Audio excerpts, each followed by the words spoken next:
Meus queridos, a paz do Senhor, nós estamos de volta com mais uma lição neste canal que tem o objetivo de transmitir a palavra de Deus para a escola bíblica dominical, subsídios para os professores de jovens, classes de adultos. Também nós temos aqui vídeos com trabalhos evangelísticos, batismo. Este canal tem uma preocupação com conteúdo 100% evangélico, transmitindo a boa e poderosa palavra de Deus. Hoje nós temos a lição da classe de adultos, na qual nós estamos estudando o seguinte tema: os valores do reino de Deus, a relevância do Sermão do Monte para a Igreja de Cristo. Antes de nós adentrarmos aqui a nossa lição, eu quero fazer um convite a você.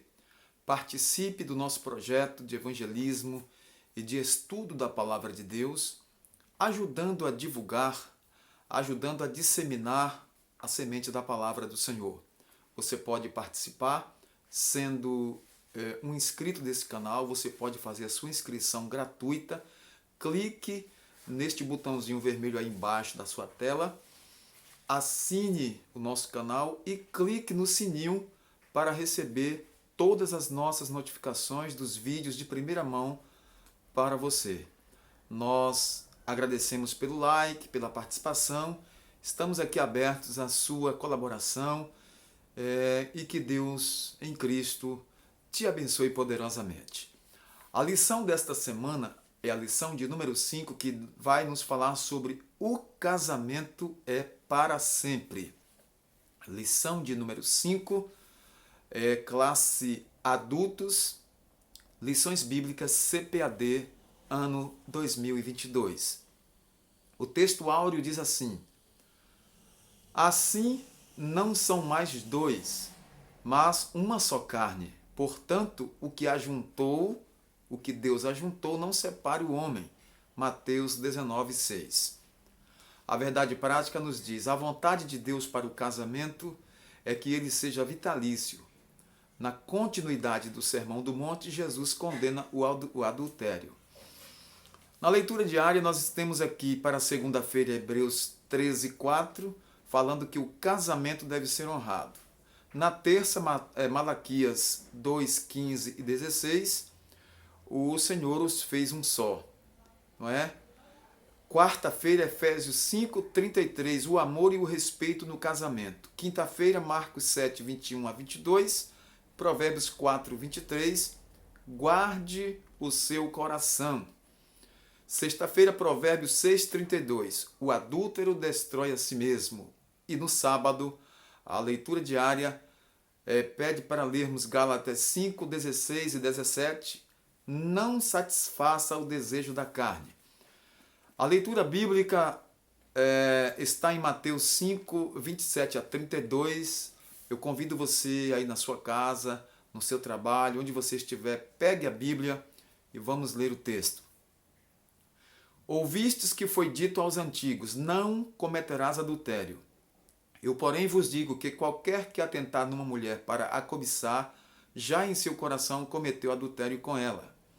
Portanto, se o teu olho direito te escandalizar, arranca-o e atira-o para longe de ti, pois te é melhor que se perca um dos teus membros do que todo o teu corpo seja lançado no inferno.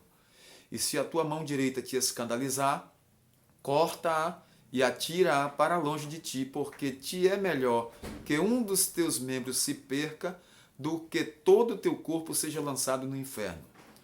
Também foi dito: qualquer que deixar sua mulher, que lhe dê carta de desquite. Eu, porém, vos digo que qualquer que repudiar sua mulher, a não ser por causa de prostituição, faz que ela cometa adultério, e também qualquer que casar com a repudiada comete adultério. Nós temos um plano de aula para os nossos professores, para nortearem as suas aulas, e tem algo aqui interessante que eu quero compartilhar com você, querido irmão professor. Nesta lição estudaremos a respeito do caráter vitalício do casamento. Veremos que a Bíblia condena o adultério e afirma a indissolubilidade do casamento. Num contexto em que a instituição do casamento é tão atacada, apresentamos um estudo que fortalecerá a instituição do casamento e apresentará seu caráter divino, pois foi Deus quem o instituiu. Esse contexto nós estamos vivendo na sociedade odierna, ou seja, a nossa sociedade atual, onde vemos aí os valores do casamento sendo rompidos, os valores morais sendo deteriorados, e por que não dizer o casamento combatido e a família sendo combatida e destruída? Então, esta aula de hoje traz no contexto a importância da instituição do casamento como principal célula para a sociedade, também para a edificação dos seus membros, né, dos componentes do casamento, dos componentes da família. Então, a igreja é composta de famílias. A família, ela faz parte de um todo, de uma sociedade, faz parte da igreja. Então, a igreja começa em casa, a família, ela é célula máter, tanto da sociedade como também célula importantíssima para a igreja. Nós temos os objetivos: primeiro, apresentar a condenação do adultério; segundo, mostrar que o que rege o coração regerá o corpo também; e terceiro, afirmar a indissolubilidade do casamento. Todo seguidor de Jesus, todo cristão, todo servo do Senhor tem em alta conta a instituição do casamento. Foi Deus quem instituiu o casamento. Deus instituiu a família. É uma instituição vinda do próprio Deus para o homem e a mulher. Por isso, os valores da Bíblia que regem o casamento são opostos aos que são propagados no mundo atual. Vemos o sistema mundano hoje querendo destruir o casamento e a família tradicional, trazendo coisas absurdas para tentar minar o que Deus já instituiu. O modelo tradicional de casamento está em sistemático ataque secular. Há um ataque a todo instante à família tradicional, à família instituída por Deus. Por isso, antes de iniciar o terceiro tópico dessa lição, querido professor, e você, aluno que está aí nos ouvindo, você que é nosso assíduo participante, que sempre estão acompanhando nossos vídeos, nesse terceiro tópico, sugerimos a seguinte indagação, a seguinte pergunta: qual é a origem do casamento? Então, é preciso que o professor ouça as respostas de todos os alunos, dos alunos ali que queiram participar, e estimular outros a participarem, objetivando obter mais respostas, que isso é muito importante. Após ouvi-las atentamente, dê uma resposta unificada a partir da exposição do tópico 3, mostrando com clareza os valores que regem o casamento cristão, o casamento segundo os moldes da palavra de Deus, a família que Deus constituiu, não é? O casamento não é constituído de pessoas rivais, não. Ainda que alguns falem guerra dos sexos, guerra do sexo feminino contra o masculino e assim vice-versa, viver sob o mesmo teto requer disposição de comunicar, amar e ajudar. O convívio no casamento, debaixo da perspectiva do amor cristão, é o antídoto para o fracasso no casamento. Quer dizer, é um remédio, é um antídoto para o fracasso no casamento. É desejo de Deus que o casamento dure até que a morte separe o casal. No Sermão do Monte, em que Jesus evidencia a justiça e o caráter do discípulo acima da postura dos escribas e fariseus, ele disse: se a vossa justiça não exceder a dos escribas e fariseus, de modo nenhum entrareis no reino de Deus, no reino dos céus. Então, Jesus evidencia essa justiça e esse caráter acima da postura dos escribas e fariseus. Então, a preservação do casamento foi muito bem destacada pelo Senhor. Ao evocar o sétimo mandamento em Êxodo 20:14, ele diz: não adulterarás. A intenção do mestre é colocar o casamento no seu devido lugar, como foi designado pelo próprio Deus em Gênesis 2:24. Na continuidade do seu ensino, o Senhor Jesus expressa que tudo começa no coração. Assim, cai por terra as teorias quanto ao divórcio, as evasivas criadas por aqueles que pensam em se separar de seu cônjuge, visto que os que realmente são dominados pelos valores ensinados por Cristo procuram em tudo a preservação da pureza da vida conjugal. Vamos ver o que está escrito em Hebreus capítulo 13 e o versículo de número 4. Eu gostaria de chamar a sua atenção para a palavra de Deus.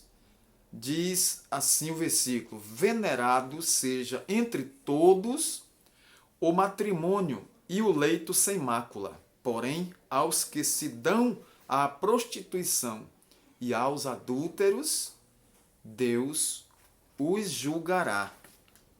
Então, observe como é tratado no Novo Testamento e também no Velho Testamento essa questão. O verdadeiro lar cristão precisa estar aqui nesses moldes.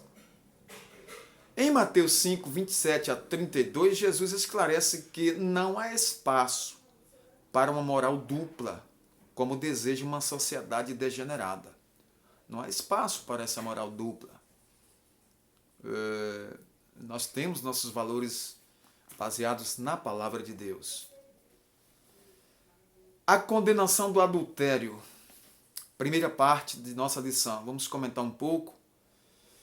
Aqui um resumo diz que o adultério deve ser evitado a todo custo, pois suas consequências são devastadoras, além de ser pecado, fere a santidade de Deus. E o que é adultério? No grego temos o verbo moicheo, que é cometer adultério, ser um adúltero, ter relação ilícita com a mulher de outro.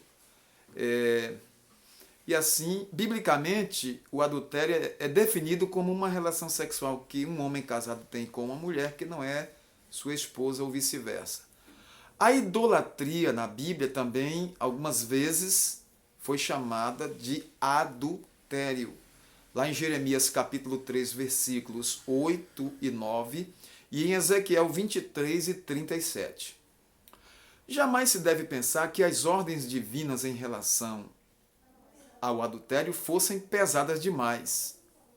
Na verdade, por meio dessas prescrições da lei, o que se colimava era preservar o casamento, a fidelidade conjugal, a família. O mandamento não adulterarás trata-se de um dique que preserva a fidelidade conjugal e a família, que é a célula máter da sociedade. A posição de Jesus quanto ao adultério, vamos ver aqui, eu gostaria que você prestasse um pouco atenção. Para Jesus, a gênese do adultério está no coração, começando com um olhar cobiçoso e pensamentos impuros que levam a essa prática ilícita. O posicionamento do mestre vai além de tudo o que no Antigo Testamento era permitido ao homem. Divorciar-se de sua mulher, Deuteronômio 24, 1. Então, Cristo vai um pouco além, Cristo até aumenta, não é? Essa visão, porque aqui nós vemos, Cristo vai ao cerne da questão e fala de um coração profano e contaminado, capaz de olhar cobiçosamente para uma mulher e sem motivo conceder carta de divórcio à esposa. Veja que no sermão do monte ou no sermão da montanha, Jesus evidencia a importância de homens e mulheres absterem-se de pensamentos impuros, tanto fora como dentro do casamento, pois é dessa forma que se consegue manter a pureza em 3 níveis. Primeiro nível, sexual, segundo nível, moral e terceiro, social. Precisamos ter a consciência de que perante Deus, como bem expressou o Senhor Jesus, uma intenção errada é tão pecaminosa quanto um ato. Por isso, devemos sempre buscar pensamentos puros e bons. Filipenses 4:8. Importante fazer essa leitura. Filipenses, capítulo 4, versículo de número 8. Quanto ao mais, irmãos, tudo o que é verdadeiro, tudo o que é honesto, tudo o que é justo, tudo o que é puro, tudo o que é amável, tudo o que é de boa fama, se há alguma virtude, se há algum louvor, nisso pensai.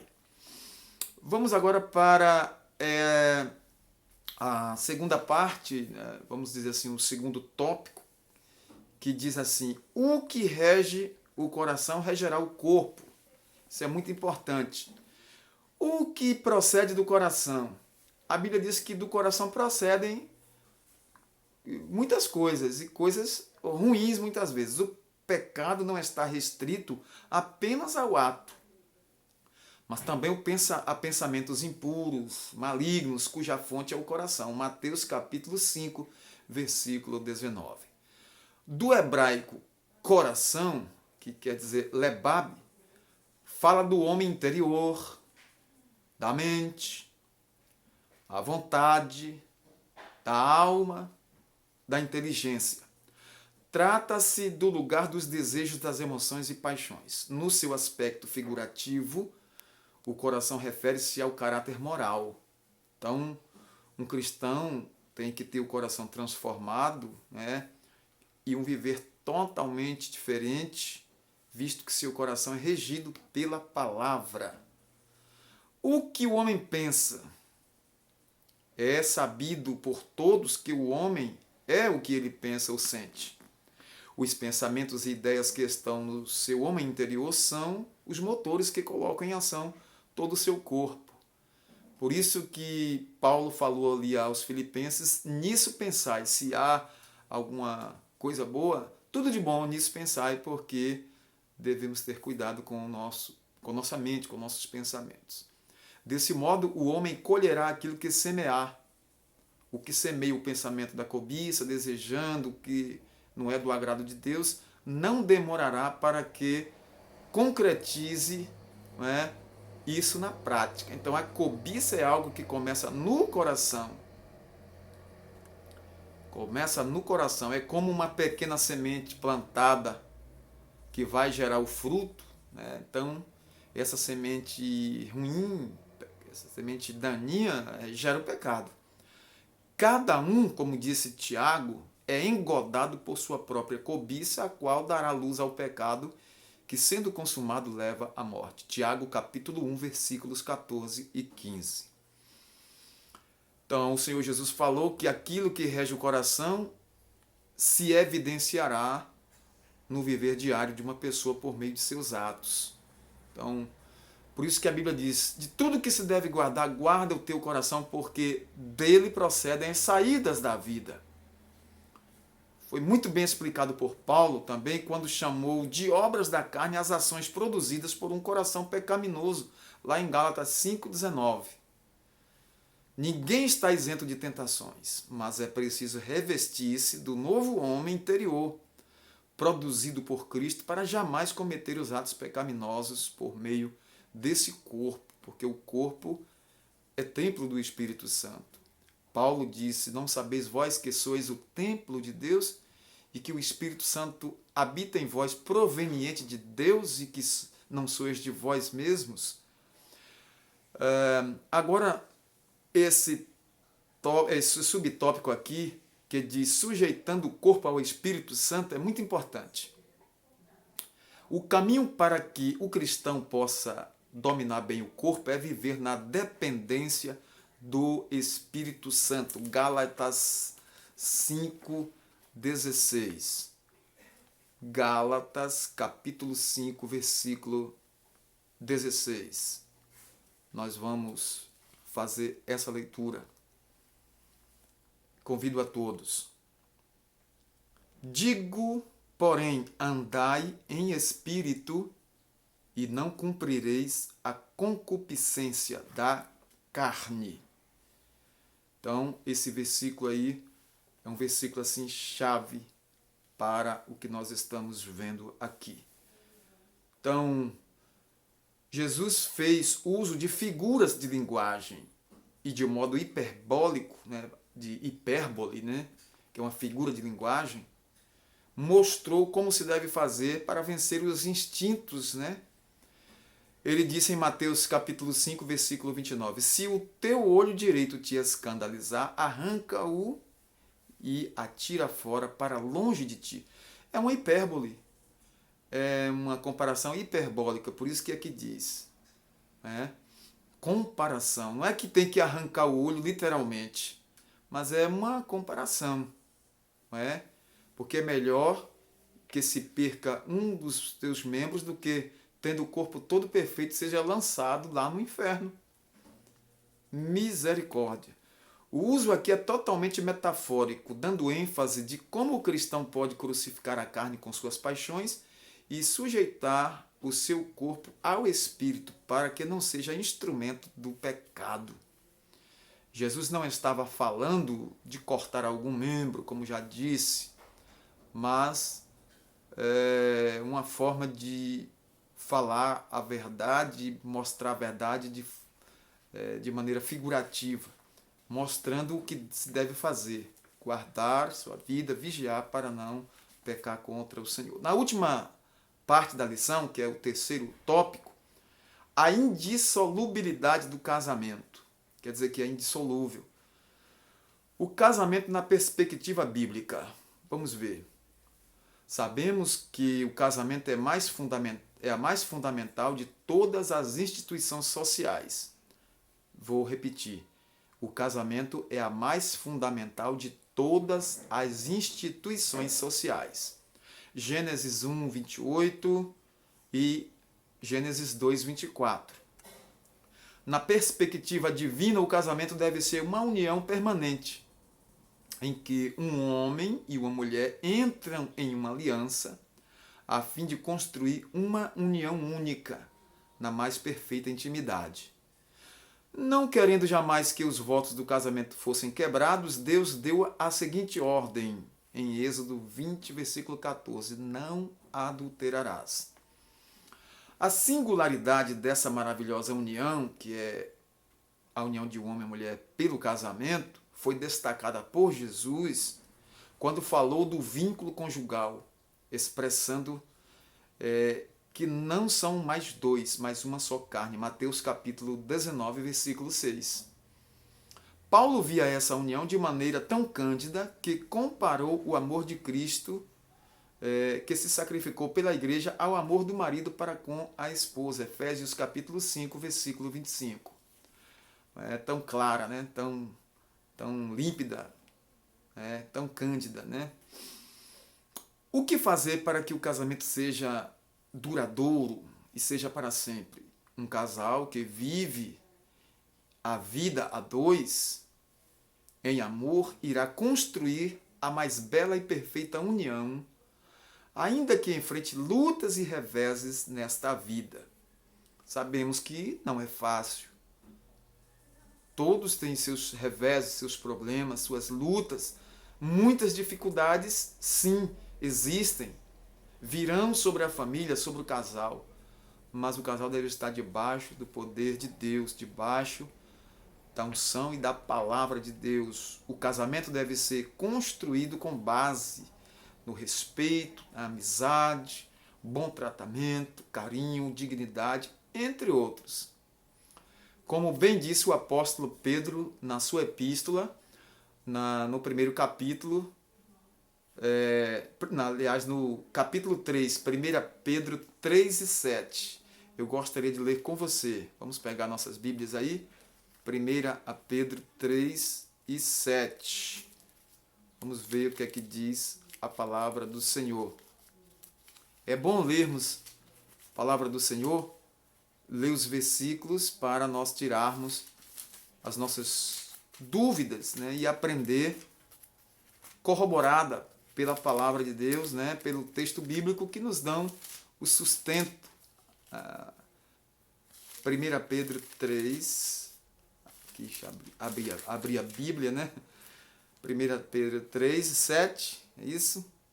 E igualmente, vós maridos, coabitai com elas com entendimento, dando honra à mulher, como vaso mais fraco, como sendo vós os seus coerdeiros da graça da vida, para que não sejam impedidas as vossas orações. Então, conselhos aí da palavra de Deus através do apóstolo Pedro.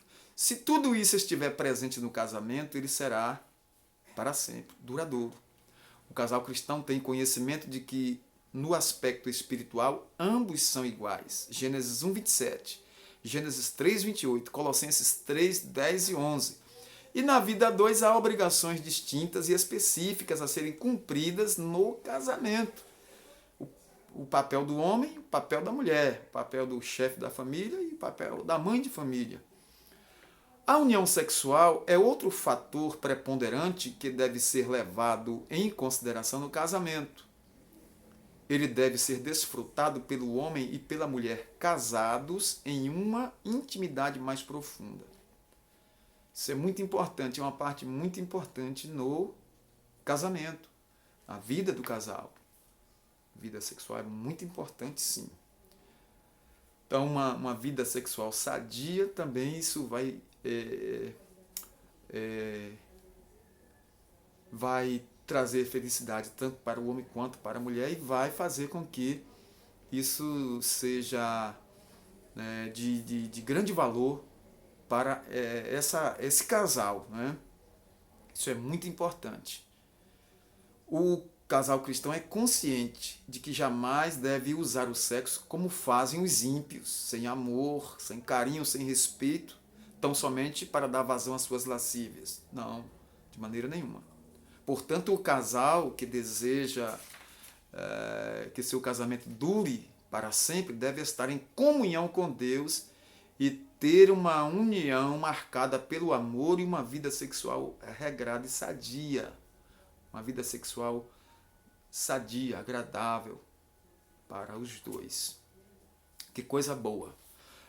Casamento, uma união indissolúvel. Esse terceiro subtópico aqui para encerrarmos a nossa pré-aula.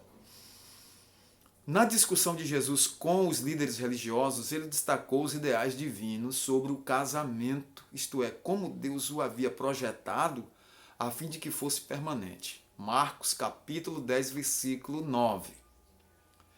Há intérpretes que gastam tempo e muitas letras para provar que o divórcio era permitido, buscando elementos históricos nas duas escolas rabínicas, né, de Shammai e Hillel, sendo que a primeira destacava a questão da impureza no aspecto mosaico, né, no aspecto da lei de Moisés, a partir do adultério, permitindo carta de divórcio. E a segunda escola era mais liberal e dizia que qualquer desagrado da parte do marido poderia dissolver o casamento.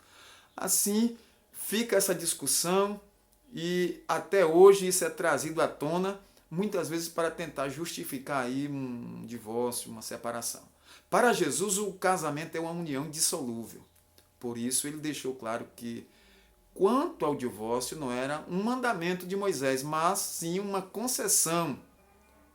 O divórcio não foi um mandamento, foi uma concessão devido à fraqueza humana por causa do pecado.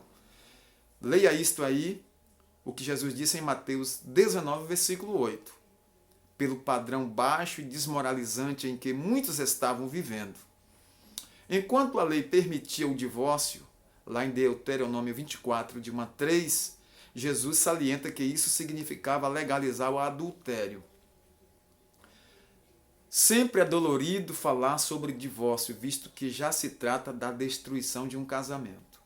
Porém, como servos de Deus, precisamos dizer que a comunidade de salvos que quer viver o padrão do reino de Deus, com suas bem-aventuranças, precisa entender que o ideal divino é a indissolubilidade, quer dizer, indissolúvel, segundo aí o padrão divino estabelecido por Deus no Éden. Os dois serão uma só carne. O que Deus ajuntou não separe o homem, disse o Senhor Jesus.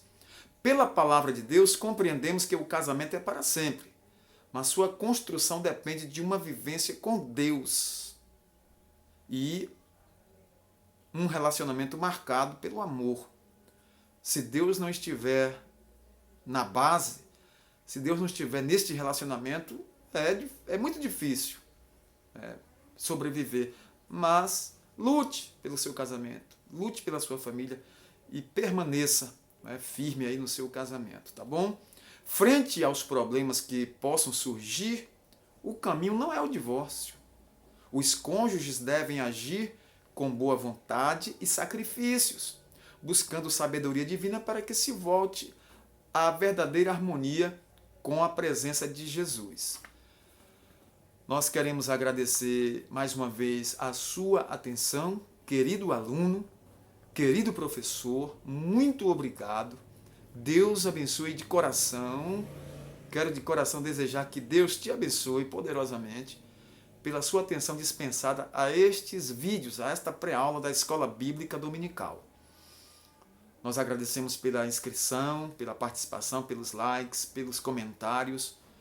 Muito obrigado. Mais uma vez queremos agradecer aos nossos inscritos, que são pessoas que estão sempre comentando. A irmã Ana Lúcia, a irmã Teófila da Purificação, o irmão Francisco, seu esposo. Agradecemos a Vanessa, agradecemos a Selemias, Josevane, agradecemos a Ruth de Testa Branca com seu esposo Joselito. Agradecemos aos nossos irmãos de todas as cidades aqui da Bahia e também do Brasil, todos que participam conosco deste projeto aqui no YouTube. Deus abençoe a todos, de coração, nosso muito obrigado. Até um próximo vídeo, se Deus nos permitir. Nós vamos agradecer, vamos orar.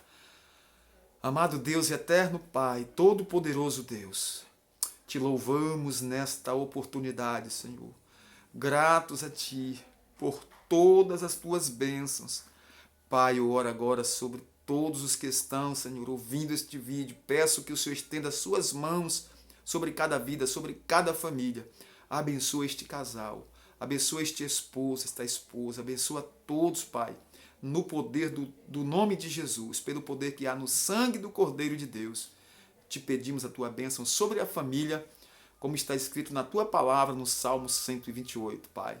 Eu te agradeço, ó Deus, por tudo, em nome do Senhor Jesus Cristo, e louvo o Teu nome desde agora, Senhor, e para todos sempre. Amém.